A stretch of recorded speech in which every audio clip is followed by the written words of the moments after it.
నమస్కారం. మీరు చూస్తున్నారు పూజ టీవీ. నేను లలిత సహస్ర.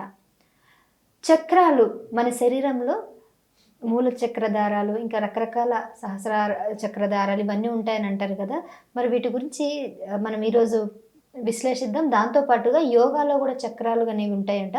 మరి యోగాలో చక్రాలు ఎలా పనిచేస్తాయి, దాని గురించి కూడా పూర్తి వివరాలు మనకు తెలియజేయడానికి మనతో పాటు ఉన్నారు ప్రముఖ yoga guru, Pramanik yoga and wellness director doctor Nagaraj గారు. నమస్కారం గురుగారు. నమస్కారం అండి. గురుగారు, యోగాలో చక్రాలు అనేవి ఉంటాయా? అసలు ఉంటే అవి ఎలా ఉంటాయి? వాటి గురించి చెప్తారా?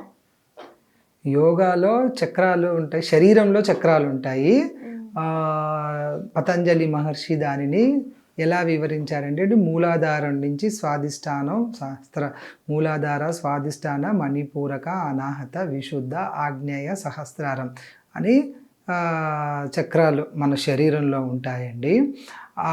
ఎప్పుడైతే ఆ చక్రాలు యాక్టివేషన్ అంటే, ఇప్పుడు కళ్ళు కనపడినట్టుగా, చేతులు ఉన్నట్టుగా, అవి మన మనిషిని మనం ఓపెన్ చేస్తే చక్రం కనపడదండి. అదొక ఆధ్యాత్మికత భావన, అదొక ఆధ్యాత్మికత చింతన. కానీ దానికి నిర్దిష్టమైన ఒక ఉదాహరణ ఉంటుంది. ఎప్పుడైతే మనం మూలాధారాన్ని కనుక యాక్టివ్ చేసుకుంటామో శరీరంలో కింది వచ్చే సమస్యల నుంచి చాలా వరకు ఉపశమనం పొందవచ్చు. ఎప్పుడైతే స్వాదిష్టాన చేసుకుంటామో అక్కడ ఎక్కడైతే స్వాదిష్టాన ఉంటుందో ఆ శరీర భాగాలకి జబ్బు రాకోకుండా మనం చేసుకోవచ్చు. ఇట్లాగా ప్రతి ఒక్క చక్రాకి వాటి యొక్క విశిష్టత ఉంటుంది. ఓకే. అయితే ఇప్పుడు ఈ చక్రాలు అనేవి అటు శరీరానికి కూడా లైక్ సైంటిఫిక్గా నిరూపితమైనటువంటి చక్రాలు అని అంటారు. అవునండి. చక్రా మెడిటేషన్, చక్రా హీలింగ్ అని అవన్నీ ఇప్పుడు ఎక్కువగా అందరూ చేస్తున్నారు. అందులో చాలా శాస్త్రీయ కోణం ఉంది.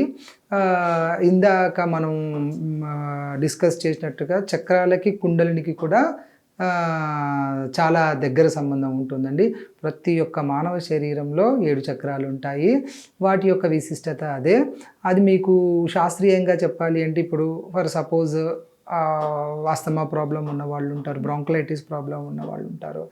వాళ్ళకి స్వాదిష్టాన చక్రం మణిపూరక దగ్గర నుంచి స్వాదిష్టాన, అనాహత, విశుద్ధ చక్రాలు కనుక ఎక్కువగా యాక్టివ్గా లేకపోతే అక్కడ నాడీ మండల వ్యవస్థ అన్నది బ్లాకేజ్ అయిపోయి ఆ ఆర్గన్ మీద ఎఫెక్ట్ చూపిస్తుంది. నెగిటివ్ ఎఫెక్ట్ చూపించడం ద్వారా వాళ్ళకి దానికి సంబంధించిన సమస్యలు వస్తాయి. అంటే ఇప్పుడు ఈ 7 చక్రాలు ఏవైతే ఉన్నాయో ఇవి బ్లాక్ అయితే ఇమిడియట్గా లక్షణాలు కనపడతాయి. ఎలాంటి లక్షణాలు కనబడతాయండి? అంటే కొంతమంది చూడండి బాగా యాక్టివ్గా ఉంటారు, కొంతమంది డల్గా ఉంటారు, కొంతమంది బాగా మాట్లాడతారు, కొంతమంది మాట్లాడలేరు. బాగా మాట్లాడే వాళ్ళకి వాళ్ళ విశుద్ధ చక్రం ఎక్కువగా యాక్టివేట్ అవుతున్నట్టుగా ఆధ్యాత్మికత కోణంలో చెప్తాము. కొంతమంది చాలా బాగా ఆలోచిస్తారు కానీ వ్యక్తపరచలేరు, కొంతమంది బాగా మాట్లాడతారు కానీ బాగా ఆలోచించలేరు. అట్లా వివిధ రకాల కాంబినేషన్లో ఉంటాయండి. ఇది ఒక్కటని మనం ఇలా నిర్దిష్టమైందని చెప్పలేము. మీరు అడిగిన ప్రశ్నకి మన శరీరంలో చక్రాలు ఉంటాయి.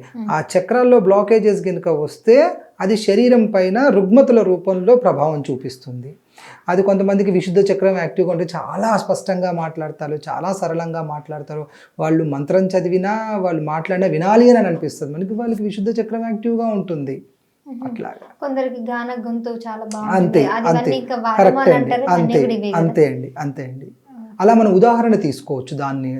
కొంతమంది ఏది తిన్నా కొంచెం అరుగుతుంది, కొంతమంది తినకపోయినా వాళ్ళ ఊబకాయం. అట్లాగా వాళ్ళకి మూలాధార చక్రం, స్వాదిష్టాన, మణిపూరక చక్రాలు యాక్టివ్గా ఉన్నట్టు, తినకపోయినా ఎనర్జెటిక్గా ఉంటారు. ఈ సహస్రారం అంటే అది అత్యంత పైన స్థాయి. అది మనకి ఇక్కడ కపాలం దగ్గర ఉంటుంది, అన్నిటికంటే పై స్థాయిలో ఉంటుంది.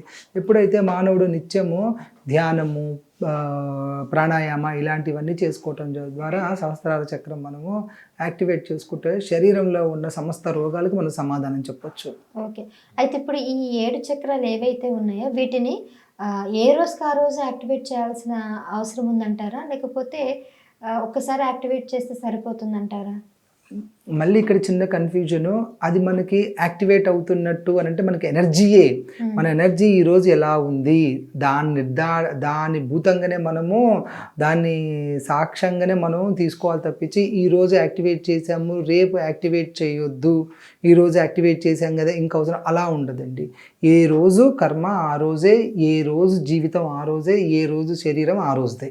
ఓకే గురుగారు, చాలా అంటే నాకు ఎప్పటి నుంచి ఉన్నటువంటి సందేహం మీ ద్వారా నాకు నివృత్తమైంది. ధన్యవాదాలు. నమస్కారం.